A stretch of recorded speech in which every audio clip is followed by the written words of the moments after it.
丧尸那股腐烂的恶臭几乎要将我熏晕过去。我拼命扣住天台边缘，指甲缝里全是血泥，而我最信任的男友梁峰正居高临下地看着我，脚尖狠狠踩在我的指关节上。安安，别怪我，这最后半块压缩饼干只够一个人活，你下去了，我会替你记着这份情的。他猛地一用力，我整个人坠入密密麻麻的丧尸潮中。我死死盯着那张虚伪的脸，若有来生，我定要将你碎尸万段。一阵刺耳的鸣笛声惊醒了我，我猛地睁眼，入目不是灰败的废土，而是亮得晃眼的落地窗。桌上那杯冰奶茶还在冒着冷气，手机屏幕亮着，梁峰的声音从听筒里传来，带着熟悉的贪婪。安安，你爸妈留给你的那套老房子抵押了吗？我这边有个稳赚不赔的项目，你把钱转我，咱们以后结婚用。我看着手背上完好无损的皮肤，狂跳的心脏逐渐平复，重生了，竟然回到了末世爆发前1个月。我冷笑一声，直接对着电话回了一句：结婚？好啊，你先等我一会儿。5分钟后，梁峰兴冲冲地跑进咖啡馆。我起身，在他还没反应过来之前，卯足全身力气，扬起手照着那张脸就是狠狠一记耳光，清脆的响声传遍全场。梁峰被打得歪过头去，满脸错愕。我抓起桌上的冰奶茶，顺着他的头顶直接浇了下去。拿我的钱养小三，还想要房产证？梁峰，你的脸皮比丧尸还厚！不顾他的咒骂，我径直走出大门。就在这时，我的大脑深处突然传来一阵机械音：神能移植空间已激活，正在绑定宿主乔安，当前土地等级1级。我身形一颤，视线尽头竟然隐约浮现出一片泛着金光的黑土地。我顾不得周围人惊诧的目光，快步钻进车里，反锁车门，意识沉入脑海。下一秒，周围的嘈杂消失，我竟然凭空出现在一个方圆约莫2亩的独立空间里。这里的土黑的流油散发着草木的清香，正中央有一口鼓鼓冒泡的泉眼。相比于外面污浊的空气，这里的灵气浓郁的让人浑身汗毛都在欢呼。神农遗址，前世我听过有人觉醒空间异能，但大都只能储物，而我这个竟然能种地。我深吸一口气，理智瞬间回归。末世还有30天，极寒、极热、酸雨、动植物变异，每一场灾难都能让人脱层皮。我立刻拨通了房屋中介的电话。喂，我是乔安，名下那2套学区房和商铺不走按揭，全款即售，价格压低2成也没关系，我要在3天内拿到钱。中介疯了似的劝我直接挂断。随后我联系了梁峰的死对头，那个一直想吞掉梁峰家外贸公司的雷总。梁峰最近在谈的那个大项目，底价和漏洞我都有，只要50万。我现在发你邮箱。处理完这些，我的卡里瞬间多出了第一笔启动资金。我开车直奔全市最大的农贸市场，推着车开始疯狂扫荡。老板，这种高产水稻种、耐旱小麦种，还有各种时令蔬菜种子，有多少我要多少。这种大容量的蓄水桶，给我来50个。还有那种高效复合肥、杀虫剂。老板看着我像看个疯子。小姑娘，你这是要回乡下承包几千亩地呀？我没解释，只是面无表情的刷卡。等所有的货拉到偏僻的临时仓库，我避开监控，挥手间将成山的麻袋收入空间。看着黑土地上被塞得满满当当，一种前所未有的安全感涌上心头。刚走出仓库，手机又响了，是梁峰发来的短信，语气阴狠：乔安，你敢耍我？你给我等着！我关掉屏幕，正准备上车，突然感到脊背发凉。一个浑身湿透、眼神狠厉的男人突然从阴影里窜出来，手里的匕首直接抵在了我的咽喉。匕首的冰冷让我的汗毛瞬间竖了起来。眼前的男人穿着一件破烂的迷彩背心，腹部的伤口还在往外渗血，可那双眼睛却死死锁住我。别叫，给我吃的。他的声音沙哑，带着不容置疑的命令感。我脑中警铃大作，我冷静地举起双手。车后座有刚买的熟食，你自己拿，别冲动。他盯着我看了3秒，缓缓挪动身体。趁他分神的瞬间，我猛地扣住他的手腕，侧身一躲，右手手肘狠狠撞向他的软肋。好身手！他喘着粗气倒在座椅上，却没再攻击，而是从袋里抓起一只烧鸡，狼吞虎咽起来。我没赶他走，直觉告诉我，这男人是个难得的战力。我发动汽车，冷冷道：我救你一命，你欠我1次。你叫什么？陆成风。他言简意赅，吃完东西就闭目养神。我没理会他，径直开车去了郊区的港口。3天时间，房屋中介那边终于传来了好消息，2000多万的巨款到账。接下来才是真正的重头戏。我来到物流港，直接找到最大的粮食批发商，大米、面粉、食用油，按照5万人的月口粮标准给我配货。午餐肉罐头、脱水蔬菜、高能压缩饼干，我要装满10个标准集装箱。今天付定金，明天必须入库。批发商老板眼珠子都要掉出来了，笑得合不拢嘴。姚小姐，您这是要做慈善啊？做生意别多问。接下来的2天，我化身囤货机器，不仅是食物，还有各种野外生存装备，大功率发电机、10吨柴油、防弹衣、强力弩箭，甚至还有2台小型挖掘机。当最后一个集装箱被我收入神农空间时，那片黑土地的边缘竟然再次扩张。就在我准备离开港口时，天空毫无征兆地阴沉下来，一团诡异的紫色云层在海平面迅速蔓延。我看向手表，脸色巨变，不对，末世爆发的时间竟然比前世提前了整整5天。紫色的云层压得很低，海风里突然带上了一种苦杏仁的味道。我知道那是异变植物散发的第一波孢子。上车，快！我冲着在码头边警戒的陆成风大喊。他动作极快，翻身跃进副驾驶，我一脚油门踩死。越野车冲向我提前加固好的地下防空洞堡垒，路边已经有人开始剧烈咳嗽，甚至有人痛苦地跪在地上，抓挠着自己的脖子。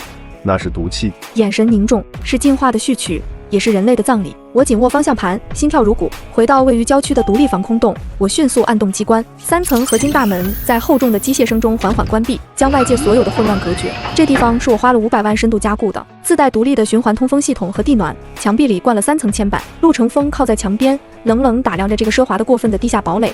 你早就知道会发生什么。想活命就收起你的好奇心，我冷冷回了一句，转身走进操作间。监控屏幕里，外界的雨已经落了下来，那不是透明的水，而是浑浊的深紫色，滴在地面上冒着白烟。原本翠绿的景观树在雨中以肉眼可见的速度枯萎发黑，然后长出狰狞的尖刺。我关掉监控，不再看那些惨状，拉开冷柜，我取出一块上好的雪花和牛，在那台自研的无烟电磁炉上煎得滋滋作响。陆成风，去洗个澡，换身衣服。在那边有你的房间。我指了指左边的隔间，顺手把一盘煎好的牛排丢在桌上。陆成风看着那盘在末世第1天就显得极度奢侈的肉，喉结动了动。我没管他，自己端着一碗刚从空间里摘出的新鲜生菜沙拉吃了起来。生菜清脆爽口，带着淡淡的灵气。就在我准备喝口水时，防空洞大门外突然传来一阵刺耳的抓闹声。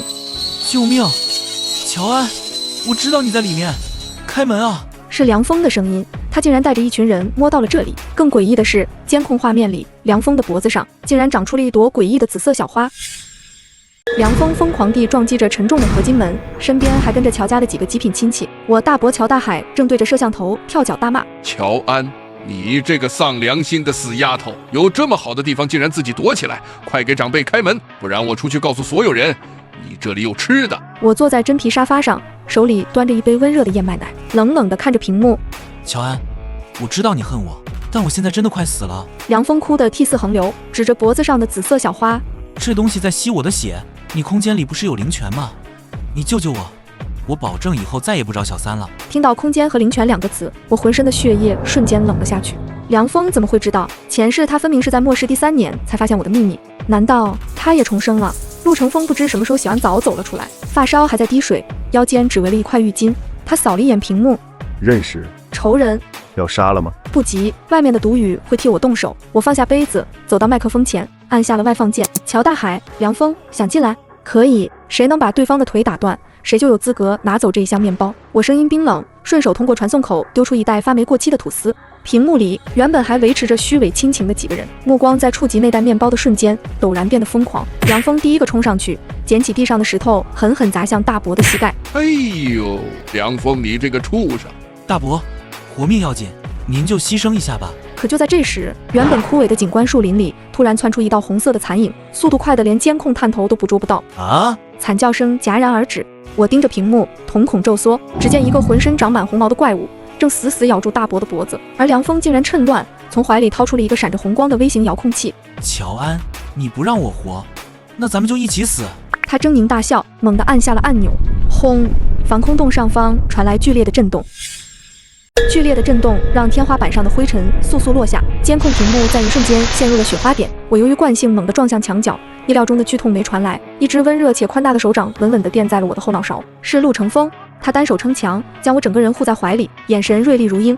是定向爆破，虽然没炸穿防御层，但通风管道可能受损了。我推开他，心有余悸地看向屏幕，雪花点闪烁几下后恢复，画面里原本整洁的防空洞入口已被炸得一片焦黑。梁峰并没有死，他躲在一台报废的越野车后，正疯狂地对着对讲机吼着什么，而那个红毛怪物竟然在爆炸中毫发无损。他灵活地跳上一根电线杆，发出一声令人牙酸的嘶吼。他在呼叫援军。我盯着梁峰的动作，眼神转冷。前世我知道他背后有个地下组织，专门收割幸存者的物资，没想到这一世他们动作这么快。陆成风从腰间拔出一把漆黑的手枪，熟练地检查弹匣。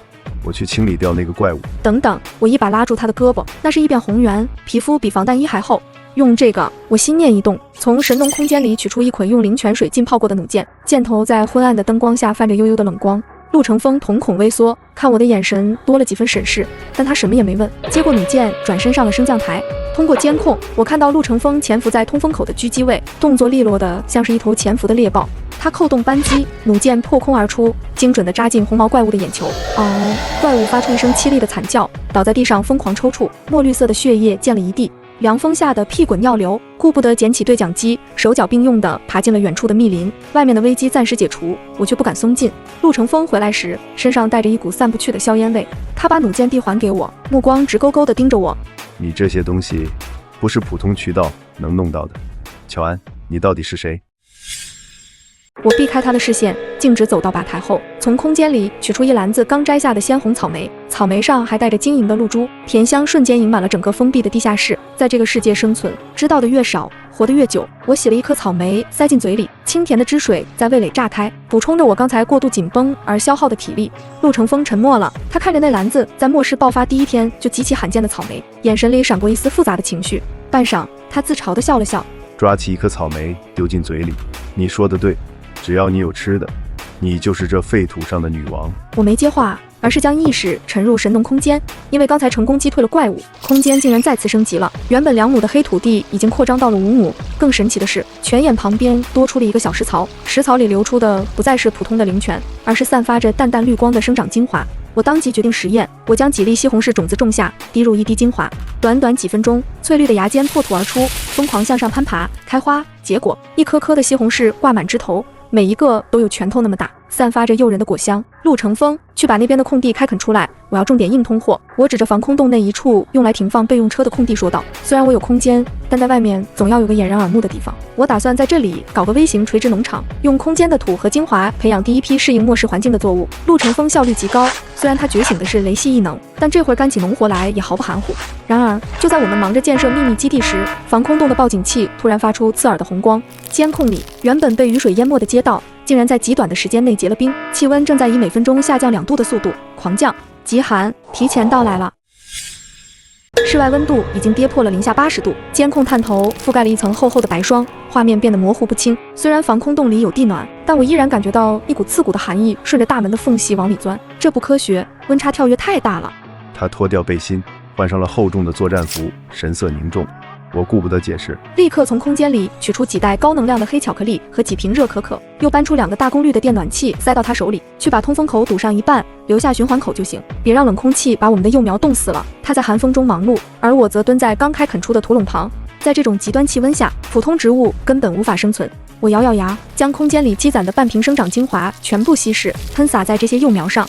奇迹发生了，原本有些蔫头巴脑的苗子在寒风中挺直了腰杆，叶片竟然变厚了一层，表面生出一层细小的绒毛，仿佛穿上了天然的羽绒服。乔安，你看这个。他指着屏幕的一角，模糊的画面中，一群穿着破烂羽绒服的人正瑟瑟发抖地聚集在我们的合金大门外。他们没有叫喊，只是绝望地靠在门板上取暖。其中一个妇女怀里抱着个满脸青紫的孩子，孩子显然已经快不行了。我心头一震，前世的我也曾是这群人中的一员。别看了，你会心软。我没那么圣母，我冷淡地转过身，可脑海里却不停回闪那个孩子的脸。我从空间里拿出一锅热腾腾的土豆炖肉，那香味厚重的连陆成风都忍不住侧目。我走到传送窗口，那里有一个专门用来投递物资的小舱门，想活命就拿你们身上最值钱的东西来换。我对着扩音器冷声说道。门外的人群像疯了一样涌向舱门，有人掏出了珍藏的钻戒，有人拿出了半块生锈的异能晶核，甚至有人递进来一把自制的土枪。我只收下了那块晶核，然后把一大锅热食推了出去。就在人群争抢食物时，一个黑影突然从冰层下破土而出，瞬间将那个抱着孩子的妇女拖进了地底。是冰甲虫！陆成风大喝一声，右手猛地虚空一抓，一道紫色的闪电在指尖炸裂，瞬间击向监控中那个隆起的冰土包，电光穿透地层，下方传来一阵沉闷的爆裂声。我死死盯着屏幕，心脏狂跳。这些怪物的进化速度完全超出了我的记忆。救命！乔小姐，救救我们！门外的人疯狂拍打着大门，那种对死亡的恐惧通过厚重的门板传进来，让人压抑得透不过气。我转过身，冷静地对陆成风说：“开门。”你疯了？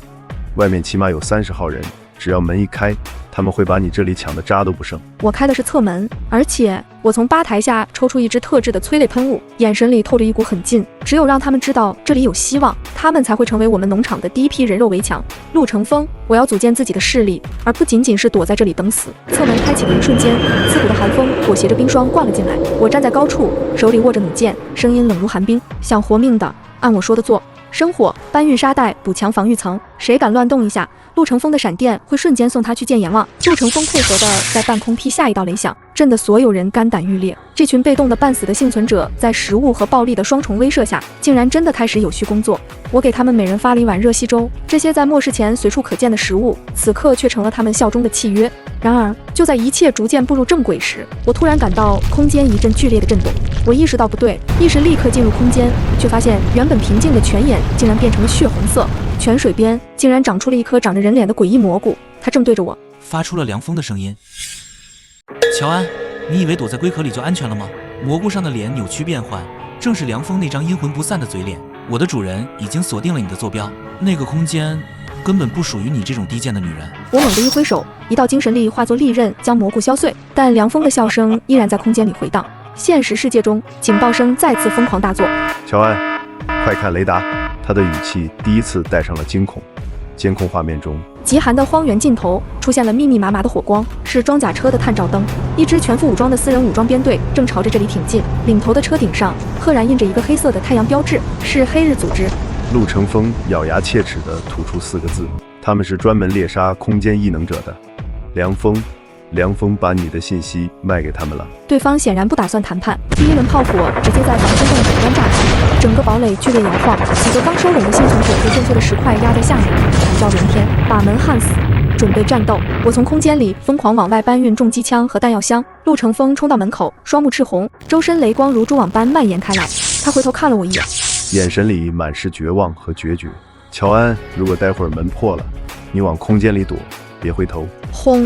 防空洞最坚固的合金主门竟然被一枚特殊的钻地弹硬生生炸开了一个脸盆大的洞，一只干枯惨白的手顺着那个洞口伸了进来，手心猛地睁开了一只血红色的眼睛。找到你了，我的储备粮。冰冷的系统提示音在我脑海中疯狂刷屏，警告：检测到高维降临者，空间防御等级过低，正在强行解绑。我浑身冰凉，看着那只血红色的眼睛，手心全是冷汗。退路被断，大门将破，随身空间竟然在这关键时刻要抛弃我。那只血红色的眼睛在门洞后面滴溜溜地转动，散发着让人绝望的威压。脑海中强行解绑的提示音像催命符一样，震得我头痛欲裂。我意识到，这所谓的高维降临者是在利用精神力强行侵占我的神农空间，想要我的命没那么容易。我咬紧牙关，猛地从怀里掏出那块还没来得及吸收的异能晶核，直接按在眉心。神农遗址，给我吞了它！我在心底狂吼。空间感受到能量，发出一阵贪婪的颤鸣。原本发红的泉水瞬间沸腾，一道绿光顺着我的指尖激射而出，正好撞在那只血色眼睛上。啊！门外传来一声非人的惨叫，那只眼睛像被泼了硫酸一样迅速枯萎。我趁机反手将一瓶高浓度生长精华顺着门洞倒了出去。原本只是地上的几根杂草，在精华的催化下瞬间变异，化作无数条水桶粗细的带刺藤蔓，将那辆领头的装甲车死死缠住。压力骤减，那种灵魂被撕裂的感觉消失了。系统提示音恢复了正常，能量补充成功，空间防御系统重启，当前锁定侵入者。陆成风见状，眼神中闪过一丝惊愕，但他反应极快，整个人化作一道紫色流光，顺着炸开的门洞冲了出去。我听到外面传来雷电轰鸣和惨叫声，心跳快的几乎要撞破胸膛。我支撑着身体站起来，手里再次扣紧了弩箭。外面炮火声和雷鸣声交织了整整10分钟。我站在门后，手里握着空间产出的强力解毒剂，随时准备冲出去接应。终于，随着一声剧烈的爆炸，一切归于死寂。门被一只满是血迹的手推开，陆成风踉跄着走了进来。他身上那件作战服已经破烂不堪，左肩有一道深可见骨的伤口，但他的眼神却亮得惊人。解决了。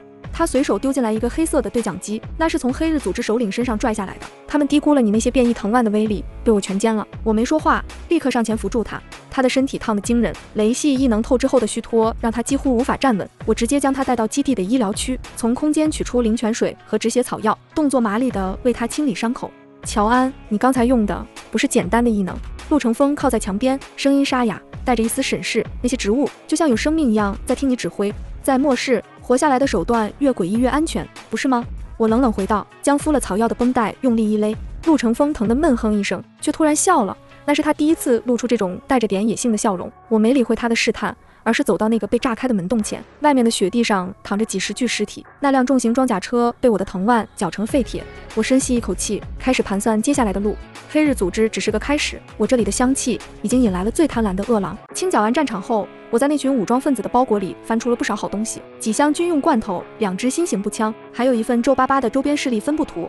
最让我惊喜的是，在那个领队身上搜到了一枚足有拳头大小的淡蓝色晶核，这是2级兵系晶核，只有猎杀过进化后的丧尸王才能得到。陆成风休整了一夜，气色好多了。他看着我手里的东西，眼神微沉。黑日组织果然在到处狩猎高等级异能者。我没犹豫，当着他的面将晶核收进空间。随着晶核被吸收，我感到脑海里一阵清凉。空间再次扩张，竟然分出了一个专门的实验室区，那里有一台巨大的自动脱壳机和一套基础的基因改良设备。更让我兴奋的是，我发现空间里产出的作物现在可以携带一定的抗性，比如我新种下的那批冬小麦，不仅耐寒，还能在土壤里缓慢释放净化毒素的威力。既然他们想要我的命，那我就把这片废土变成我的主场。我冷笑着开始分发物资。我让那些收拢来的幸存者在防空洞周围挖掘深沟，并在沟底撒下了大量的变异荆棘种子。这种植物只需要一点点灵泉水，就能长成最恐怖的防御墙。这时，监控里突然出现了一个鬼鬼祟祟的身影，是凉风。他竟然还没死，正躲在远处的一棵枯树后，用望远镜贪婪地窥视着。凉风还活着，这对我来说就像喉咙里卡了一根苍蝇腿。他现在看起来落魄极了，半边脸被火烧焦了，正对着望远镜嘀嘀咕咕。我通过防空洞外隐藏的高敏拾音器听到了他的声音：大人，是的，那个女人的空间非常稳定，而且她有催熟植物的手段，求您再给我一次机会，只要能抓住她，我愿意把我的灵魂都献给您。我手里的铅笔咔嚓一声折断了，他的背后果然还有一个更庞大的存在。陆成风，凉风在联络他的上线。我冷静地关掉监听，我们要主动出击，不能一直缩在壳里挨打。陆成风正在擦拭刀锋，闻言抬起头，你想怎么做？他不是想要物资吗？我就给他物资。我从空间取出一筐散发着甜香的新鲜番茄，每一个都红得诱人，那是末世里绝迹的奢侈品。我在番茄里注入了一点空间产出的慢速麻醉毒素，这种毒素无色无味，只有在摄入半小时后才会发作。我让一名身手敏捷的幸存者假装逃荒路过，故意在凉风躲藏的路口跌倒，洒落了几个番茄。果然，凉风经受不住诱惑，像疯了一样扑过去捡。他没直接吃，而是小心翼翼地收进怀里，然后朝着基地的东南方向跑去。跟上他，我穿上特制的雪地伪装服，背上弩箭，和陆成风悄无声息地遁入了风雪。东南方向5公里处是一座废弃的化工厂，凉风在那座破旧的烟囱下停了下来。我和陆成风潜伏在100米开外的废弃油桶后，我看到凉风跪在地上，卑微地捧着那几个番茄，对着阴影里的一把枯木椅子说话。大人，这是我刚才抢到的，您尝尝。阴影里慢慢伸出一只戴着白手套的手，那只手修长的过分，动作优雅地拿起一个番茄，甚至还发出了轻微的赞叹。在极寒天里能种出这种橙色的果子，那个女人的价值比我想象的还要大。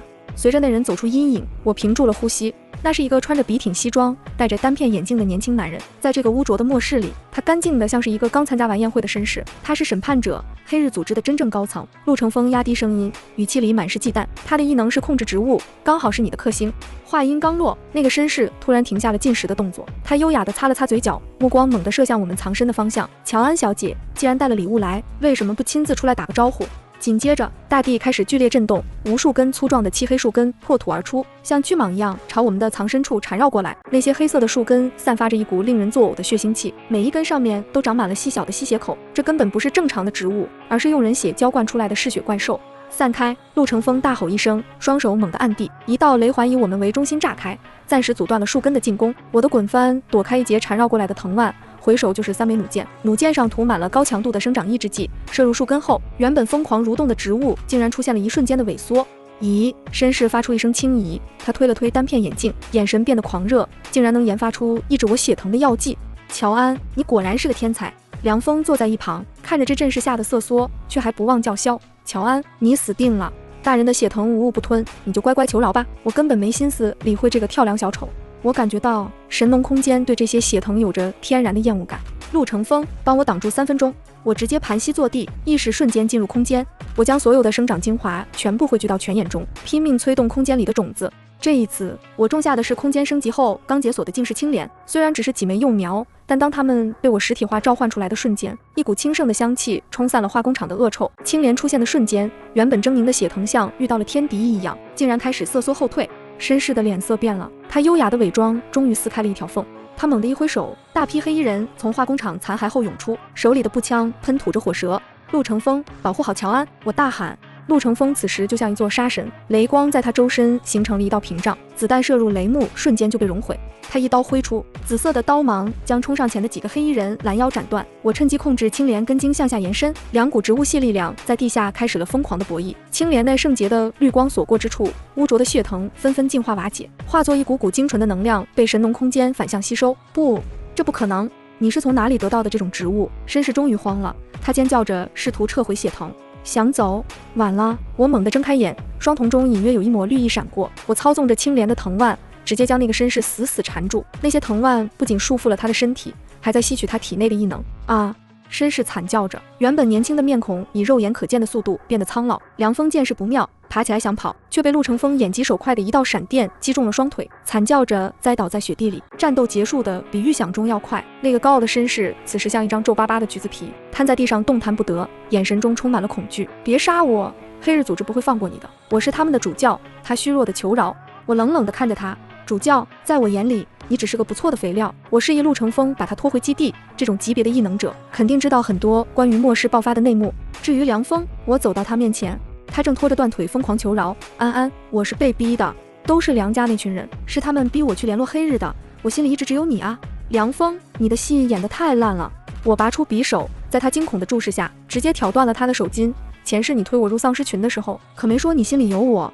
他的脸色瞬间变得惨白，眼睛瞪得滚圆。你怎么知道？我没回答，直接让守卫把他关进最底层的地牢。死对他来说太便宜了，我要让他亲眼看着我在这个末世建立起他无法触及的帝国，然后再绝望的死去。这一仗我们大获全胜，不仅抓获了2名高层俘虏，还缴获了整3车的精炼燃料。但陆成风回基地后的表情一直很严肃，他指着缴获的一份密报说：乔安，这上面写着，极热气候将在3天后正式爆发，而且会伴随大规模的变异昆虫潮，极寒未去，极热将至。这种极端的气候巨变才是对人类真正的清洗。我立刻召集基地里的50多名幸存者开会，现在的他们对我已经不仅仅是敬畏，简直是当成了神明供奉。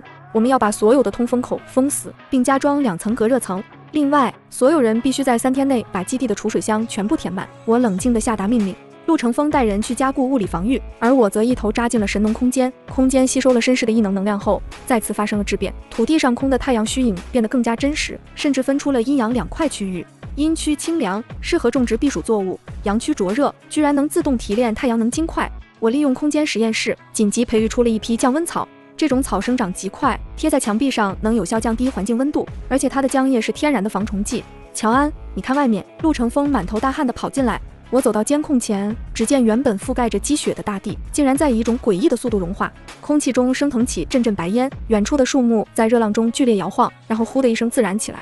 更恐怖的是，在那些燃烧的枯树丛中，密密麻麻的红色复眼正在成型，那是变异巨蚊，每一只都有巴掌大，口气像钢针一样锋利，气温在半小时内从零下40度飙升到了零上30度。这种急速膨胀让防空洞的内墙发出了不堪重负的嘎吱声。所有人穿上防热服，启动内循环空调。我对着广播大喊，幸存者们慌乱地跑向避难所。但就在这时，第一波变异巨蚊撞在了合金大门上，当当当，那是口气撞击金属的声音。陆成风站在防护位上，雷系异能疯狂倾泻，大门外瞬间堆满了一层焦黑的昆虫尸体，但蚊巢的数量实在太多了，它们顺着通风管的缝隙，竟然开始往基地内部钻。啊！我的耳朵！一名幸存者惨叫着，被一只巨蚊扎中了脖颈，整个人在几秒钟内就被抽干了一半的血液，变得干瘪下去。别乱！用降温草的汁水泼它们。我抓起一桶刚榨出的草汁，猛地泼向通风口。巨蚊遇到草汁，像遇到了浓酸一样，纷纷坠地，化成了一滩滩绿水。我意识到被动防御是不行的，我转过头看向陆成风，帮我挡住大门，我要去干掉那只虫王。陆成风一愣，虫王在哪？我指着监控画面里那个正在化工厂烟囱上产卵，体型足有一头牛那么大的血色巨蚊。我有空间瞬移。陆成风，等我信号。我身形一闪，直接消失在基地内。下一秒，我出现在了化工厂的热浪之中，手里握着一颗装满了致命毒素的特制农药手雷。化工厂烟囱顶端，热浪扭曲了视线，那只巨型文王正剧烈拍打着翅膀，口气像一根暗红色的长矛，正准备刺向地上一名昏迷的幸存者。我利用空间的瞬移功能，精准落在他的脊背上，那感觉就像踩在了一块滚烫且长满刚毛的厚皮革上。文王发出一声尖利的咆哮，整个身体在空中疯狂翻滚，试图把我甩下去。给我安分点！我顶着近50度的高温，双手死死扣住他甲壳的缝隙，另一只手猛地拧开了农药手雷的安全栓，浓缩了空间灵泉毒素的药粉瞬间炸开，化作一团绿烟，将文王死死包裹。这种毒素对普通植物是养料，但对变异昆虫来说却是最致命的溶血剂。文王的拍打速度明显慢了下来，他的复眼中露出了一种拟人化的恐惧。我趁机掏出随身的钢刺，对准他头部的神经节狠狠扎了下去。绿色的粘液喷了我一身，文王沉重的躯体带着我直直坠向地面。就在落地的刹那，我意念一闪，整个人瞬间遁入空间。轰！一声巨响，文王在化工厂的水泥地上砸出一个深坑。当我再次回到现实时，周围原本密密麻麻的蚊群因为失去母体而陷入了混乱，而陆成风的闪电适时地在空中编织成了一张巨大的电网，将残余的巨蚊彻底清空。战斗结束后，我顾不得满身腥臭，第一时间剖开了文王的脑壳，一颗鸽子蛋大小、闪烁着诡异红光的晶核躺在粘液中。就在我指尖触碰到晶核的瞬间，神农空间发出了前所未有的剧烈震动，检测到高阶生物能量，空间进阶条件已达成，正在升级。解锁生态循环系统，我感到一股清凉的力量顺着手臂涌入四肢百骸，原本因为高温带来的焦灼感瞬间消失。空间内黑土地再次扩张，竟然出现了一个微型的人造湖泊，湖水正是最精纯的灵泉。回到基地，陆成风已经带人将受损的门户修补完毕。幸存者们看向我的眼神，从最初的敬畏变成了近乎疯狂的崇拜。在他们眼里，我就是在这末世极热中唯一的真神。乔安，我们基地的名声传出去了。陆成风擦掉额头的汗珠，递给我一份截获的无线电信号。方圆百里的避难所都知道，这里有鲜菜，有净水，还有能杀文王的强者。我喝了一口冰镇的灵泉水，冷冷一笑，名声是把双刃剑。那些走投无路的人会来，那些吃人不吐骨头的狼也会来。我走到基地的公示墙前，贴上了第一章正式的绿洲生存法则。第1条，不老者不得食。第2条，背叛者直接为变异植物。极热天气持续了整整1周，外界已经变成了一片焦土，但我这处防空洞内却是另一番景象。靠着空间的升级，我给基地内部加装了由变异降温草制成的生物空调墙，墙面翠绿欲滴，散发出淡淡的薄荷香气，室温恒定在惬意的小20度。幸存者们被分配了工作，力气大的跟着陆成风巡逻，手脚麻利的负责在地下2层照料我移栽出来的作物。这天中午，我坐在基地的核心休息室里，面前摆着一大盆刚从空间摘下来的麒麟西瓜，西瓜被灵泉水震过，切开时发出清脆的咔嚓声，红色的果肉鲜嫩多汁。陆成风刚好巡逻回来，他脱掉了厚重的防弹背心，露出线条分明的肌肉，胸口还挂着细密的汗珠。吃一块，我递过去一片西瓜，他没接，直接低头在我的手心里咬了一口，冰凉的果汁顺着他的嘴角流下。他看着我，眼神里带着一种说不清道不明的灼热感。乔安，你是真的不知道，现在外面一个干瘪的罐头能换一条命，你这片西瓜能让一个基地的男人为你发疯。我收回手，神色淡然。他们可以发疯，但只要你有雷电，我就能继续吃西瓜。这种末世里的极致享受是我应得的，也是我能掌控这些人的底牌。名声带来的副作用很快就显现了，监控里出现了3辆漆黑的越野车，车身涂着一只独眼鹰的标志，那是离这里50公里外的晨星基地的人。传闻他们是这片区域最大的物资贸易商，领头的是个穿着花衬衫的男人，外号独眼龙。他敲了敲我们的外门，动作还算客气，但身后跟着的10几个全副武装的保镖却暴露了他们的意图。乔安小姐，谈一笔生意吧。对讲机里传来独眼龙戏谑的声音。我们晨星基地缺新鲜蔬菜，而你们应该很缺重型火炮和高级能源矿石吧？我看了看监控，又看了看空间里堆积如山的土豆和西红柿。陆成风让他们进来，但只准领头的带一个保镖。我冷笑，想要我的货，得看他有没有那个胃口。独眼龙进门的那一刻，整个人都愣住了。他贪婪地吸了一口清新凉爽的空气，目光死死盯着走廊尽头那几盆正在挂果的红草莓。真是疯了，外面地表温度60度，你这里竟然在种草莓？他咽了一口唾沫，语气里的试探变成了赤裸裸的垂涎。我坐在高处，漫不经心地摇晃着杯子里的冰咖啡。谈谈吧，我要的东西你带了吗？独眼龙显然是有备而来，他让人拎进来一个沉重的铅盒，打开后里面是10几颗散发着幽蓝光芒的能源矿石，这是从深山矿脉里挖出来的，目前唯一能维持大型防御屏障的能源。这一盒换你1吨新鲜蔬菜。我扫了一眼矿石，这种东西对目前的基地确实很有用，但换1吨蔬菜，他当我是做慈善的。矿石我收下，但我只给你500斤，而且我要换成种子、咖啡、可可，还有各种高附加值的药材种子。我放下杯子，眼神凌厉。独眼龙的脸色有些难看。乔小姐，别太贪心，现在的行情，这些矿石能买下10个你这样的防空洞，那你去别的地方买西红柿好了。我做事要走陆成风、送客等等。独眼龙咬了咬牙，成交。但我有一个额外的要求，我们要举行一场末世拍卖会，诚邀乔小姐带着你的绿植出席，到时候你可以见到这片废土上最有权势的人。我停住脚步，心中暗自盘算，拍卖会意味着能接触到更顶级的资源，也能看清周边势力的虚实。好，但我有个条件。我指了指他腰间那把最新款的脉冲枪，那把枪当做这次交易的天头。独眼龙愣了一下，最后只能苦笑着解下枪，递到了我手里。送走独眼龙后，陆成风表现得有些不安。乔安，独眼龙那个人阴狠狡诈，这场拍卖会很可能是个针对你的陷阱。他挡在我面前，神色前所未有的严肃。我正低头调试那把脉冲枪，闻言笑了笑。陆成风，你觉得我是那种任人宰割的白兔吗？陷阱里放的是肉还是毒药，得看谁的牙口更硬。我从空间取出几枚特制的变异种，这些种子被我注入了空间的狂暴能量，一旦种下，能在瞬间长成嗜血的绞肉机。带上这些，再加上你的雷电，只要不是丧尸潮爆发，没人能留住我。就在我们准备出发前往晨星基地时，地牢里传来了动静。负责看守的幸存者跑来汇报，说凉风快不行了，临死前一直念叨着一个名字：血神。我皱起眉头，再次来到地牢。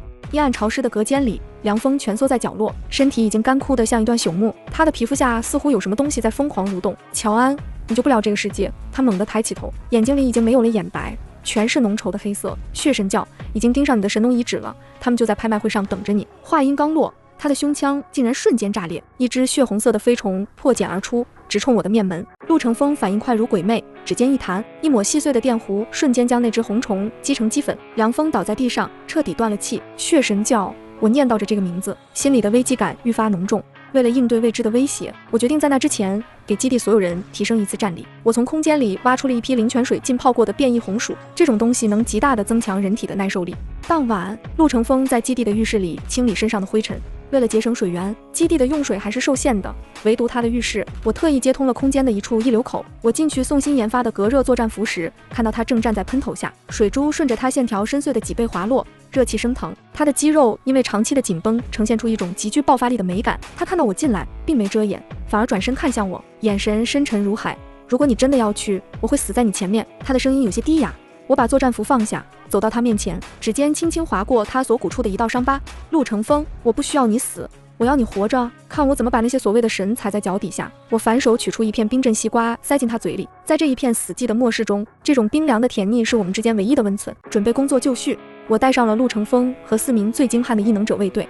临行前，我给留守的专家们下达了指令，全力扩充硬通货。现在的神农空间里，我已经不再单纯种植主食，大片的咖啡树、烟草以及提神效果极佳的变异茶叶正在迅速成熟。末世里，除了生存，人们最渴望的就是成瘾性的慰藉。我看着空间里郁郁葱葱的景象，心里底气十足。我们乘坐着独眼龙提供的防弹战车，穿越了漫长的焦土荒原。气温依然很高，但随着接近晨星基地，周围的变异生物明显多了起来，甚至能看到成群结队的变异野狼在车外逡巡。晨星基地建立在一座废弃的采矿场中心，周围筑起了10几米高的钢铁围墙，上面布满了通电的铁丝网。进入基地后，那种贫富悬殊的冲击感扑面而来。围墙下的贫民窟里，人们为了半瓶污水在泥地里打滚，而在中心区域的灯红酒绿中，异能者们却在挥霍着抢来的物资。乔小姐，欢迎光临。独眼龙穿着崭新的西装迎上来，他的眼神在扫过我身后的陆成风时，掠过一丝忌惮。我没废话，直接亮出了我带来的拍品，一盒在末世绝迹了3年的顶级大红袍茶叶。当盖子揭开的那一刻，那种悠远的茶香瞬间引爆了整个会场入口。拍卖会设在矿场最深处的地下大厅，这里汇聚了方圆几百里内所有大势力的头目。我坐在 VIP 席位上，冷眼旁观着这场病态的狂欢。下面一件拍品是来自乔氏农场的特产变异草莓一筐。拍卖师的声音有些颤抖，洪亮诱人的草莓在大屏幕上出现的瞬间，全场都疯了，加价声此起彼伏，最终被一个戴着黑色斗篷的神秘男人以3枚高阶异能晶核的价格拍下。那个男人坐在角落，周身散发着一种阴冷的气息。我意识到他很可能就是凉风提到的血神教成员。就在拍卖会进入高潮时，独眼龙走上台，神秘地压低了声音：各位，接下来的这件拍品才是今天的压轴戏。这是我们黑星基地从附近一座陨石坑内发现的。他掀开红绸，露出了一个半人高的长满触手的黑色肉团，肉团还在有节奏的跳动，散发出一种让人极度不适的精神波动。这是丧尸王的初始寄生体，只要融合它，就有机会突破异能等级的天花板。全场哗然，我感觉到神农空间在疯狂预警，那种厌恶感几乎要冲破我的身体。这根本不是什么进阶药物，而是一个活着的极具攻击性的寄生怪物。陆承风，准备撤退。我低声说道，手已经悄悄按在了腰间的脉冲枪上。就在众人为了那个黑色肉团疯狂出价时，一边突声，原本安静躺在笼子里的肉团突然猛地膨胀，无数根黑色的触手瞬间贯穿了离得最近的拍卖师，将其瞬间抽成了干尸。啊！怪物！会场陷入了一片混乱。独眼龙惊慌失措地想要后撤，却被那个神秘的斗篷男一把按住。斗篷男掀开帽子，露出一张苍白且布满血色纹路的脸。他狂笑着，愚蠢的凡人，这本就是神灵降世的容器。他猛地一挥手，整个拍卖大厅的出口瞬间被一层血色的结界封死。陆承风，动手！我大喝一声，陆承风周身雷光瞬间暴涨，雷柱直冲天花板，试图强行轰开一条通道。与此同时，我反手甩出几枚变异荆棘种子，在灵泉的催化下，荆棘迅速在会场中心织成了一道防御网，替我们挡住了乱窜的触手。乔安，我就知道你有这宝贝。斗篷男盯着我手中的空间灵器，眼神狂热，把空间交出来，我可以让你成为神灵的祭司。祭司，你还是去地狱当祭品吧。我扣动脉冲枪，一道湛蓝的光束直取对方心脏。与此同时，整个采矿场地底传来一阵恐怖的震动，那只真正的丧尸王竟然被这寄生体唤醒了，正顺着矿道往上升。我看着乱成一团的会场，意识到这是一个绝佳的收割机会。丧尸王的晶核，我拿定了。采矿大厅的吊灯剧烈摇晃，天花板上的碎石如雨点般砸下。那个黑色肉团已经彻底包裹了独眼龙，无数细长的触手顺着他的眼儿口鼻钻了进去，画面诡异而沉闷。陆承风，别管出口了，帮我牵制住那个斗篷男！我大喝一声，右手猛地拍向地面。神农空间内的时间加速功能被我强行开启，由于这是第一次尝试对现实物品进行干扰，我感到大脑像被针扎一样剧烈刺痛，但效果是显著的。我抛出的10几枚铁线草种子在触地的一瞬间，就像被按下了快慢机，几乎是眨眼间就长成了婴儿手臂粗细的金属藤蔓。铁线草瞬间缠绕上斗篷男的脚踝，锋利的边缘割破了他的长袍。他惊怒交加地挥动权杖，一团血雾腾起，试图腐蚀我的藤蔓。雷击！陆承风抓住时机，一道粗壮的紫雷顺着铁线草直接导向斗篷男，雷光与血雾碰撞，发出一声惊天动地的巨响，冲击波将周围的桌椅掀飞。混乱中，我看到那只黑色的寄生体已经完全吞噬了独眼龙，正变形成一个3米多高、长满复眼的怪物。它发出一声低频的震吼，整个地下矿区的墙壁竟然开始剥落，露出了后面密密麻麻的丧尸坑。该死！他是想通过寄生体控制这些丧尸。我意识到情况比预想的还要糟糕，整个矿区地底藏着成千上万只被冰封的丧尸，此时正在寄生体的共鸣下迅速苏醒。陆承风护在我身前，手里的刀刃已经因为高温和雷电变得通红。乔安，带人走！我断后，他头也不回地吼道，周身雷光已经透支到了极致，脸色苍白如纸。要走一起走！我没理会他的英雄主义，意识沉入空间，将实验室刚合成的一批幻影菌种取了出来。这种菌种一旦预热，就会释放出大量的致幻孢子。我利用空间的时间加速，将菌种在矿道口迅速催熟，浓郁的紫烟瞬间弥漫开来。冲上来的丧尸群像是陷入了迷宫，开始原地疯狂撕咬同类。趁着混乱，我拉着陆承风往出口冲去。然而，那个已经融合了寄生体的斗篷男却出现在了必经之路上。想跑，留下来当神灵的养分吧。他狞笑着，干枯的手掌猛地合十，地底突然塌陷，一个巨大的空洞将我和陆承风隔开。我由于惯性跌向了出口一侧，而陆承风为了推开我，却直接坠入了深不见底的矿坑。陆承风！我趴在洞口嘶喊，可下方只有无尽的黑暗和丧尸的咆哮。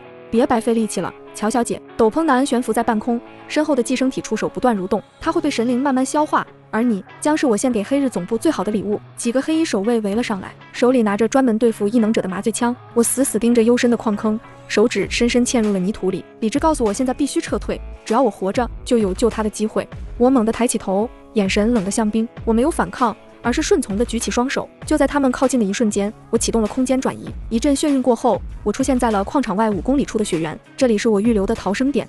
寒风吹过我汗湿的鬓角，我的大脑却以前所未有的速度运转着。陆承风是为了救我才掉下去的，他还没死。我能感觉到空间里他留下的本命晶核还在微弱的闪烁。黑日组织，血神教。我从空间取出一支强化药剂灌了下去。既然你们想玩大的，那我就把这矿场变成你们的坟墓。我没有回基地，我找了个隐蔽的冰缝，进入了神农空间。空间因为刚才的剧烈波动，又解锁了一个新的区域——剧毒真菌源。这里的土地是暗紫色的，生长着各种形状扭曲的蘑菇。系统分析寄生体的弱点。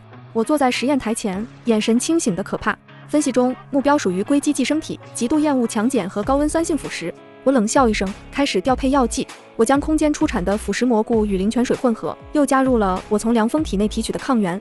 时间加速3倍，在我的催动下，一桶桶散发着刺鼻气味的浓缩菌液迅速产出。这不仅仅是毒药，这是能瓦解那头怪物细胞结构的基因武器。不仅如此，我还利用刚才在矿场收集到的丧尸残片，培育出了一种寻踪苔藓。这种苔藓只要闻过陆成风的气息，就能在地底带我找到他。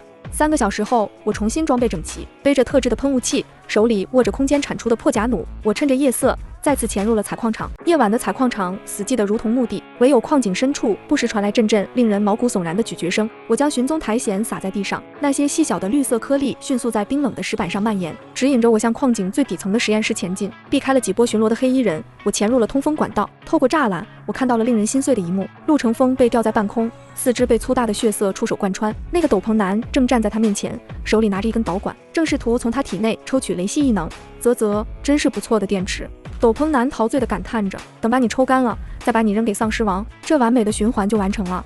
陆成风低着头，原本强壮的身体现在显得消瘦憔悴，但他依然咬紧牙关，没有发出一声哀求。我心如刀割，但手上的动作却稳如泰山。我悄无声息地将腐蚀菌液注入了通风系统的循环口，计时开始，10、9、8。我默默数着，当数到1的时候，下方的实验室里突然响起了此起彼伏的惨叫声，浓缩的腐蚀雾气顺着排风口瞬间喷涌而出。嗨嗨，什么东西？这雾气有毒！实验室里的研究员们惊恐地发现，他们的防护服在接触雾气的瞬间就开始融化，皮肤上迅速冒出大片紫色的水泡。斗篷男发出一声愤怒的嘶吼，他身后的寄生体触手疯狂挥动，试图驱散雾气，但这些菌液是专门针对他的，触手只要接触到雾气，就像火烧后的塑料一样，迅速蜷缩干枯。乔安，我知道是你，滚出来！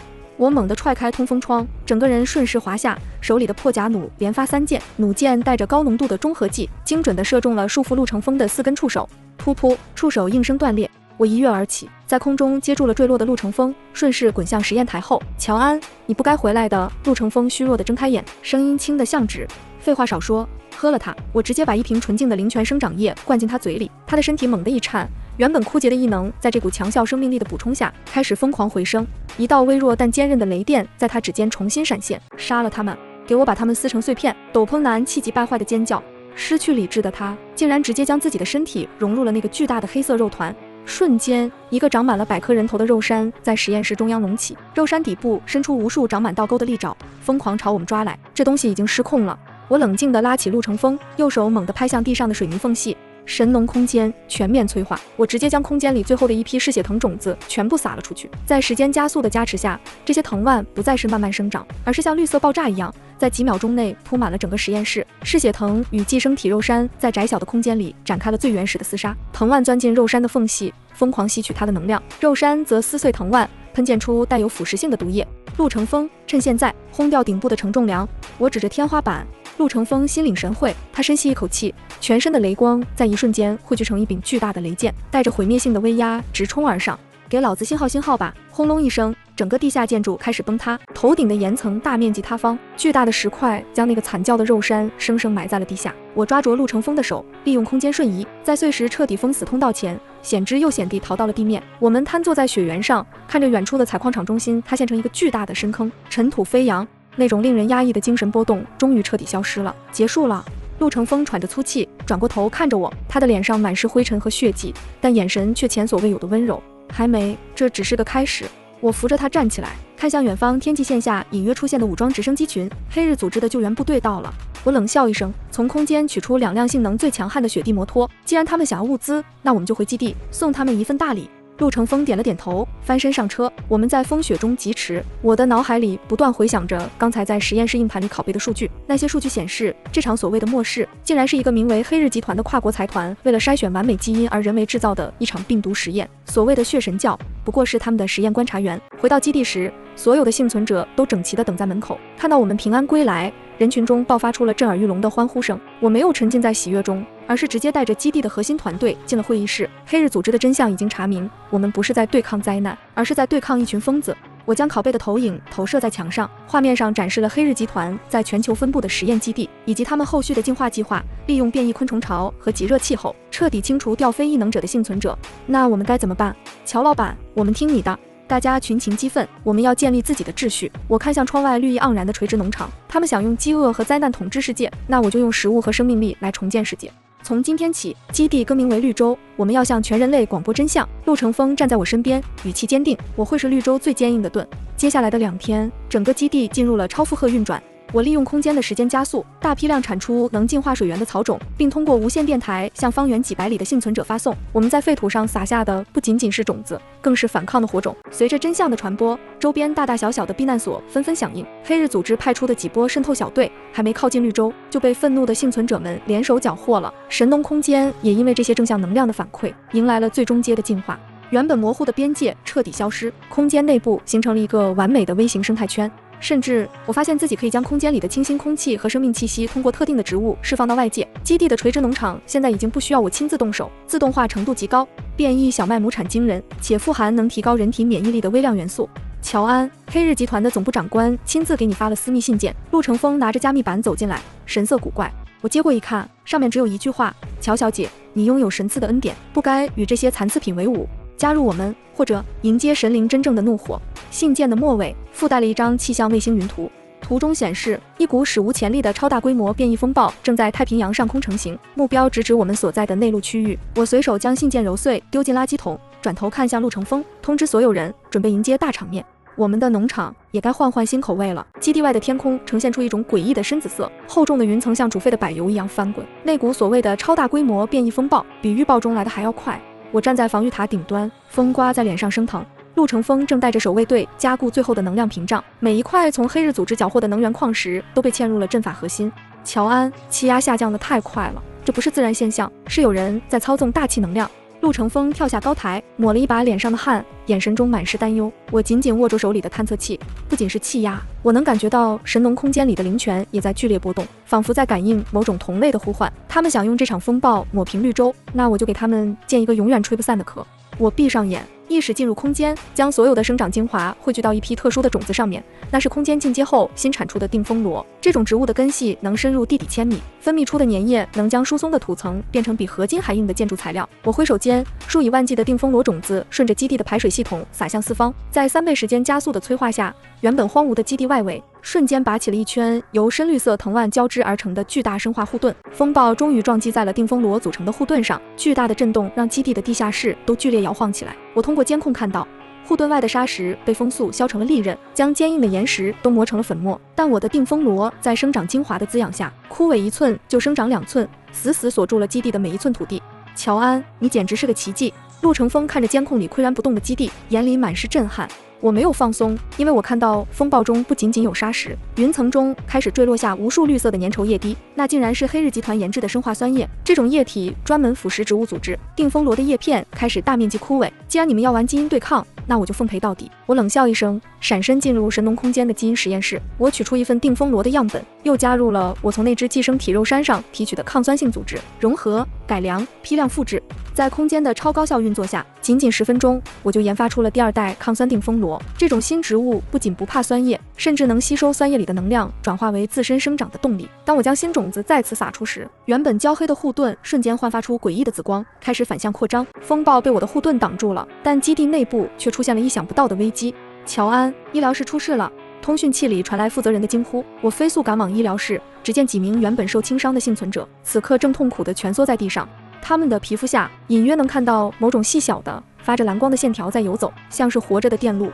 是奈米监听器。陆成风赶到我身边，脸色铁青，一定是黑日组织在之前的补给物资里掺了东西。这些奈米机器人正在试图控制他们的神经系统，并向外发送基地的内部坐标。我检查了一下，这种纳米机器人非常微小，常规医疗手段根本无法剔除。如果强行手术，只会让幸存者的大脑瞬间烧毁。纳米级的东西，那就用微型生物来对付。我取出一瓶灵泉水，在空间里迅速培育出了一批雌性真菌。这种真菌对金属物质极度敏感，且能通过呼吸道进入血液循环，精准包裹并中和金属异物。我让医护人员将真菌化作雾气，在医疗室内进行雾化喷洒。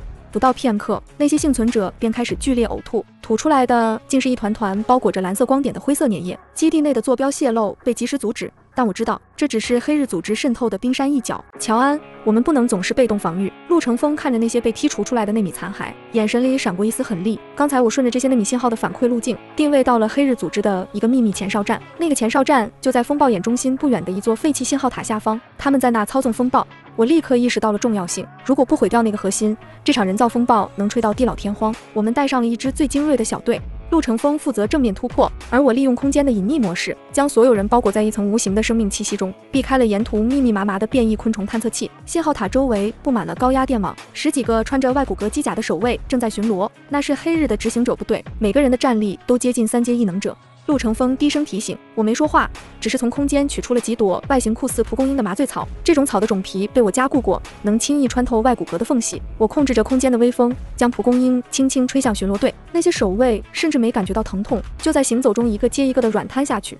陆承风抓住时机，一道雷光劈开了地下室的合金门，我们像2道残影，直插风暴控制中心的核心区域。地下中心大厅里，一座巨大的散发着幽蓝光芒的球体正在急速旋转，那就是风暴发生器。在大厅中央，一个熟悉的身影正背对着我们，他穿着一身洁白的防护服，手里拿着一份数据板，语气淡定。乔小姐，你比我预想中晚到了3分钟。他转过身，竟然是那个在采矿场被埋入地下的绅士，只是此时的他身体半边已经被机械零件替代，眼球也被一个红色的红外探测器取代。你还没死透啊！我冷笑着，手中的脉冲枪已经对准了他的眉心。神灵给了我第2次生命，为了见证你们的毁灭。绅士狂笑着，猛地按下了手中的遥控，整个控制厅的地面突然裂开，几个盛满了半透明液体的培养皿升了起来，里面泡着的竟然是和陆承风长得一模一样的克隆体。这些是利用陆先生在矿场留下的血液细胞培育的，他们拥有同样的异能，却没有灵魂，只有杀戮的本能。随着培养皿碎裂，那几个雷系克隆体同时睁开了眼，无数道紫色的电光瞬间填满了整个大厅。我感觉到空间在疯狂示警，这些克隆体竟然能引发异能共振，试图撕裂我的神农空间。空白空白空白，大厅内电光如网。陆承风为了保护我，不得不以一敌多，疯狂释放雷盾挡住克隆体的轰炸。乔安，去毁掉那个球体，这些克隆体的能量来源就是那个发生器。陆承风大吼着，他的嘴角已经留下了一道血痕。我看着那些面无表情的克隆体，心中一阵恶心。黑日组织为了所谓的完美实验，简直丧尽天良。我没有直接攻击发生器，因为周围有一层肉眼可见的高频震荡波，任何物体靠近都会被震成碎片。既然是能量来源，那我就把你吸干。我盘膝坐地，双手按在冰冷的地面上。这一次，我不再是往外释放能量，而是将神农空间作为黑洞，疯狂开启了反向吸收。空间里原本广袤的黑土地开始干裂，空间灵气疯狂旋转，形成了一个巨大的吸力漩涡。发生器散发出的蓝色能量被我强行扯断，顺着我的双臂源源不断地灌入空间。不，这不可能，那是足以毁灭一座城市的能量，你的身体会爆炸的。绅士惊恐地尖叫着，但他不知道神农空间进阶后的容积几近无限。随着能量的灌入，空间里的太阳虚影竟然开始发红发热，原本那些变异植物在海量能量的滋养下开始出现了2次进化。轰！风暴发生器因为能量被抽干，发出一声刺耳的爆裂声，化作了一堆废铁。与此同时，那几个失去能量供给的克隆体也像断了电的机器，僵硬地倒在地上，化为了滩滩黑水。大厅里的电光消失了，陆承风半跪在地上，大口大口地喘着气。结束了，嗨嗨，乔安，你简直太疯了。我没说话，因为我感到神农空间在经历了一场前所未有的巨变。吸收了海量能量后，空间实验室里自动推演出了一份新的基因图谱，生命圣域。我站起身，走到那个坍缩在角落的绅士面前，他此时体内的机械零件正在冒火花，红色一眼闪烁个不停。带我去黑日集团的总部。我将冰冷的刀刃抵在他的脖子上。总部，呵呵，你找不到的。总部在天上。绅士惨笑着，他的身体突然开始剧烈膨胀。为了黑日的荣光，一起下地狱吧！小心自爆！陆承风猛地扑向我，我反应极快，意念一闪，在爆炸发生的千万分之一秒内，将我和陆承风连带着整个控制厅的重要设备全部收进了神农空间。现实世界中，信号塔在巨大的火光中倒塌，而我们却在空间的绿意盎然中捡回了命。我们在空间里休整了整整1天。陆承风由于异能透支和冲击，陷入了深度的睡眠。我坐在灵泉池边，看着那些从控制厅抢救出来的实验数据，心里翻起了滔天巨浪。绅士说的没错，黑日组织的总部竟然是一座漂浮在平流层边缘的巨大空间站，代号诺亚。他们利用卫星操控着地表所有的异变，等待着人类文明彻底覆灭，再以救世主的姿态降临。想当神也得看我同不同意。我利用空间的实验室，将那些克隆体的残留组织和我的变异种子进行了融合。既然黑日组织想用生物武器清理地表，那我也送他们一个大家伙。我培育出了一种叫浮空孢子的寄生植物，这种孢子极轻，能顺着气流升上万米高空，且对空间站的金属合金有着致命的适时性。3天后，陆承风醒了。他看着空间里那堆密密麻麻、散发着微光的孢子，苦笑一声。乔安，有时候我觉得你比黑日组织还要可怕。对敌人的仁慈，就是对自己的残忍。我递给他一颗刚摘下来的灵桃，准备好了吗？我们要去统天了。我们利用信号塔残留的远程传输协议，将包裹着浮空孢子的实验舱作为数据备份发送回了总部。3天后，绿洲基地的通讯器里传来了嘈杂的信号，这里是滋滋诺亚空间站，请求地表支援，系统正在崩溃，有未知的生物在啃食电路板。我坐在监视器前，冷眼看着那些混乱的信号。浮空孢子已经在诺亚空间站扎了根，它们不需要泥土，只需要空间站里充足的电力和合金外壳。现在，那座象征着人类最高科技，也象征着黑日野心的天空堡垒，正在一点点被绿色吞噬。乔小姐，我们谈谈吧。屏幕上出现了一个白发苍苍的老者，他穿着笔挺的制服，眼神里没有了之前的狂傲，只有深深的疲惫。我是黑日集团的最高执政官，你赢了，你手里的生物技术才是进化的终点。加入诺亚，我可以把权力交给你一半。权力？你是说那些冷冰冰的钢铁，还是那些被你们害死的千万冤魂？我冷笑一声，我只要你们手里的最后一份东西。末世前全球所有植物的原始种库。老者的脸色变了变，最后颓然地点了点头。在诺亚坠落前，我会把它发给你。但乔安，没有了黑日的控制，地表的那些变异生物会彻底失控，你守不住的。那就不劳你费心了。随着诺亚空间站最后一组数据的传输完成，我终于拿到了那份珍贵的原始种库。我看到天空划过一道耀眼的流星，那是黑日组织的野心在平流层燃尽的最后余晖。与此同时，正如老者所言，失去了总部信号的压制，地表那些原本处于潜伏期的丧尸王和变异巨兽开始疯狂地朝绿洲基地聚拢。漫山遍野的变异狼群，体型如山的独角蜥，还有那些半人半虫的怪异生物，形成了遮天蔽日的兽巢。乔安，防御屏障撑不住多久。陆承风站在城墙上，看着远处排山倒海而来的怪兽，雷光在他手中疯狂跳跃。幸存者们握紧了武器，眼神中写满了绝望和决绝。我站在基地的中心点，闭上双眼，将意识彻底和神农空间融为一体。既然你们想要这片土地，那我就重新定义这片土地。我开启了神农空间的最高权限——圣域投影。一瞬间，以基地为中心，原本荒芜焦黑的大地开始疯狂冒出翠绿的嫩芽，空间的生命气息像潮水一样向外扩散，将方圆几十里的焦土强行转化成了绿洲。那些冲进绿洲范围的变异兽，原本通红嗜血的眼睛，在接触到这股纯净生命力的瞬间，竟然奇迹般的恢复了清明。他们迷茫地停下脚步，低头闻着草香，竟然纷纷退散而去。这一刻，我不仅仅是一个幸存者，我是这片土地重生的锚点。绿色的光波以基地为中心，呈圆环状向荒野深处荡开。原本那些龇牙咧嘴、试图冲破防线的变异兽，在触碰到这股气息后，眼里的猩红竟然诡异地褪去。它们像是被某种神圣的力量驯服，温顺地低下头，开始啃食地上的新芽。乔安，你快看！陆承风指着基地外的一处空地，声音里满是不可思议。那里原本是一片被酸雨腐蚀的寸草不生的焦土，此刻却长出了嫩绿的小麦。更惊人的是，这些小麦不需要任何水源，直接在吸收空气中残余的毒素生长。我感到体内的神农空间正在疯狂运转，那种与大地融为一体的感觉让我既兴奋又疲惫。我拿到了黑日集团留下的原始种库，并将其与空间的灵气结合，开启了全球进化的第一步。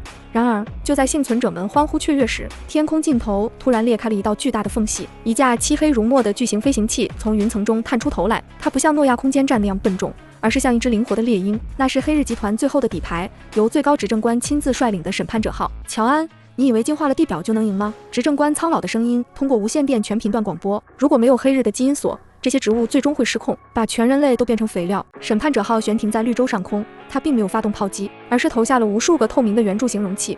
容器落地击碎，里面散发出一种蓝色的雾气。这种雾气所到之处，刚刚长出的绿苗竟然像疯了一样开始扭曲变粗，长出了无数带倒钩的触手。原本温顺的变异兽被这些藤蔓缠住，发出凄厉的哀鸣，身体迅速被藤蔓刺穿吸干。它在强行改写植物的基因。我心中一惊，意识到执政官临死前还要拉整个世界陪葬。这种蓝色雾气是一种极强的催化剂，它激发了植物最原始最残暴的掠食本能。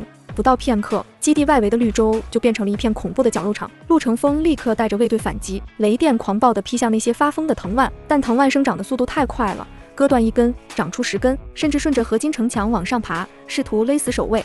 乔安，灵泉精华压制不住他们。陆承风大吼，他的雷光在密集的藤蔓丛中显得有些杯水车薪。我死死咬着牙，意识潜入空间的最深处。在那片新解锁的原始种库中心，我看到了一颗通体透明、像心脏一样跳动的种子，那是种库的母本世界树。要用这颗种子，必须用你的本源异能献祭。空间里传来一声空灵的警告。我没时间犹豫，如果基地的防御破了，这里所有的幸存者都会成为这片疯狂森林的养料。我直接冲向基地的中心祭台，将那颗透明的种子按进了灵泉的泉眼之中，以我之名重启生机。我感到全身的血液似乎都被那颗种子瞬间抽空，剧痛让我几乎晕厥。但紧接着，一股博大、慈悲且坚不可摧的力量从地底深处爆发出来，一株巨大的青色神木破土而出，它舒展着枝叶，每一片叶子都散发着柔和的金光。金光扫过之处，那些发疯的蓝色藤蔓瞬间枯萎，重新变回了柔弱的草芽。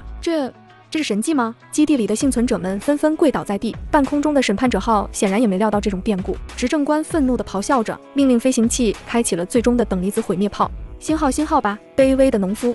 巨大的蓝色光柱从天而降，直指那株正在生长的世界树幼苗。陆成风猛地跃起，全身的雷光聚集成一面巨大的盾牌，试图挡住这一击。但他一个人的力量在那毁天灭地的光炮面前显得太过渺小。光炮撞击在雷盾上，发出震耳欲聋的爆裂声。陆成风闷哼一声，整个人从半空坠落，重重地砸在地上，呕出一大口鲜血。陆成风，我眼眶欲裂。就在那光柱即将吞噬世界树和整个基地时，神农空间突然爆发出一阵前所未有的强光。那些散布在世界各地的被我净化过的幸存者基地，竟然通过原始种库的能量网络产生了共鸣。每一处被种下过我空间种子的土地，都升起了一道微弱的绿光。千万道绿光跨越山海，汇聚成一条绚烂的星河，最终注入了世界树。世界树疯狂拔高，枝叶如巨大的伞盖，生生将等离子光柱顶了回去。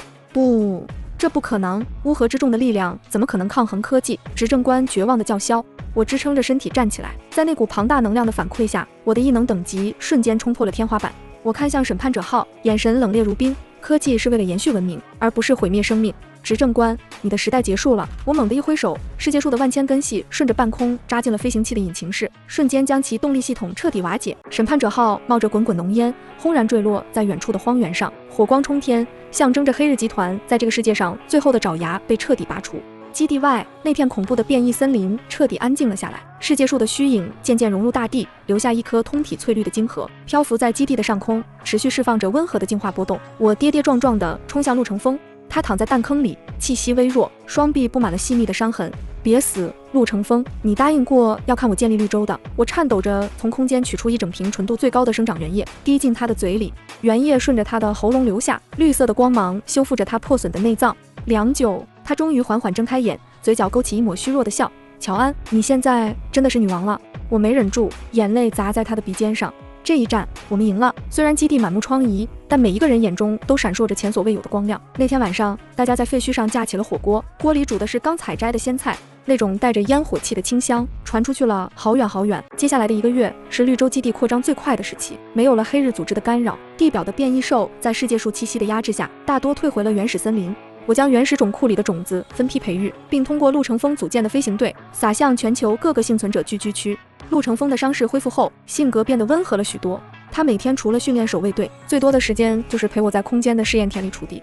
乔安，你看这水稻，穗子沉的都要垂到地上了。陆成风穿着粗布背心，挽着裤腿，完全看不出曾经那个铁血战神的影子。我擦了擦额头的汗，看着眼前金灿灿的稻田，心里是满满的成就感。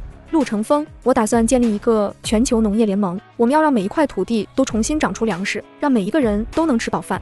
他放下锄头，走过来握住我的手，掌心的温度宽厚且可靠。好，你去当盟主，我继续给你当保安头子。就在我们谈论未来时，地牢那边传来了消息，那个被关押已久的审判者残躯似乎有话要对我说。我意识到关于这个世界的真相，或许还有最后一章没有揭开。我再次见到那个绅士审判者时，他已经几乎看不出人形，身体大部分都成了锈蚀的废铁。他躺在特制的抑制器里，眼神涣散。乔安，你以为你救了世界吗？他发出嘶哑的笑声。黑日只不过是观测者，真正的灾难是这个星球本身在排毒。病毒、风暴、极热都是地核深处的意志。我冷冷地看着他，地核意志，那又怎样？我们已经掌握了进化的力量。太迟了。绅士的红色一眼疯狂闪烁。最后一次排毒即将开始，当太阳落山，整个地壳会发生翻转，除非你能在那之前把你的神农空间与地核连接。他的身体在说完这句话后彻底失去了生机。我看向陆成风，两人脸色都异常严峻。如果绅士说的是真的，那么刚才的胜利只不过是风暴前的短暂宁静。我立刻联络了基地的专家组，通过精密的地震仪监测，我们惊恐地发现地壳深处真的有一股毁天灭地的能量正在积聚。还有多久？我问。不到24小时。专家声音颤抖。乔老板，这是物理层面的灾难，种子和藤蔓救不了我们。整个基地陷入了短暂的恐慌。但我知道我不能乱。绅士说的连接地核听起来像是个疯狂的自杀计划，但我的神农空间本身就带有一种星球级别的生机，如果能利用世界树作为媒介，或许真的能安抚暴躁的地核能量。乔安，你要潜入地心矿脉？陆成风紧紧抓着我的肩膀。太危险了，那是几十万度的高温。我有空间，在那里我可以创造一个小型的生态屏障。我看着他，眼神坚定。陆成风，这是最后一次了。如果成了，人类就真的能在这颗星球上扎根。他沉默了良久，最后默默转过身，背起他那柄重新锻造的雷刃。我陪你去。我们驾驶着最先进的钻地舱，顺着当初采矿场留下的深井，一路向下。越往下，温度越高，岩层呈现出一种诡异的暗红色，空间在高温的挤压下发出细微的碎裂声。我不得不疯狂消耗灵泉水来维持屏障。终于，在下降了万米之后，我们看到了一片流动的金色岩浆海。在那里，一朵巨大的、闪烁着黑光的灾厄之花正在岩浆中心缓缓盛开，那就是审判者口中的排毒点。每一瓣黑色的花瓣绽放，地表就会发生一次剧烈的震裂。那种扑面而来的压力，让我的灵魂都感到了战栗。乔安，动手吧！陆成风大吼一声，他周身的雷光化作一道坚固的圆罩，替我挡住了那些喷涌而来的岩浆。我盘膝而坐，将神农空间彻底展开。这一次，我不是在种菜，而是在种星球。我将世界树的种子母本直接抛入了那朵灾厄之花的中心。神农遗址，万物同根，给我吞噬！空间内所有的土地、泉水、阳光，在这一刻全部固化，形成了一道巨大的绿色光柱，直接插进了星球的心脏。那种两股巅峰力量的对冲，让整个钻地舱瞬间化为齑粉。我感到自己的意识正在被无限拉长。我看到了冰川融化，看到了森林重生，看到了千万年后人类在这个星球上和谐生活的画面。陆成风，我在意识的海洋里寻找他。他的声音在我耳边响起，虽然微弱，却无比清晰。两人的异能在那一刻达到了前所未有的共振，雷电与生机交织，形成了一个完美的闭环，强行压制住了那朵灾厄之花的绽放。当地平线升起第一缕阳光时，绿洲基地的报警器停止了冥想，原本剧烈震动的地面归于平静，空气中那种干燥、绝望的味道消失了，取而代之的是沁人心脾的草木香。在采矿场的废墟中心，一个巨大的绿色坑洞里，我和陆成风相互扶持着走了出来。我的头发凌乱，衣服焦黑，但眼睛却从未如此明亮。神农空间消失了，或者说，它已经与这颗星球彻底融为一体。从此以后，这片大地的每一寸土壤都是肥沃的黑土地，每一条溪流都是清甜的灵泉。乔安，快看，那是草莓吗？陆成风指着废墟边的一株小苗。我低头一看，笑了。那是末世爆发前我亲手种下的那一株，它竟然在经历了爆炸、高温、核地核震荡后顽强地活了下来，上面还挂着一颗红透了的小果子。我摘下草莓，分了一半塞进陆成风嘴里。甜吗？甜，比哪一次都甜。他笑着把我搂进怀里。远处，绿洲基地的幸存者们正在废墟上建立新的家园，再也没有丧尸，再也没有黑日集团，只有忙碌的耕耘声和孩子们的笑声。我靠在陆成风的肩头，看着满目疮痍却又充满生机的大地，心中一片安宁。末世结束了，我们的种田生活才刚刚开始。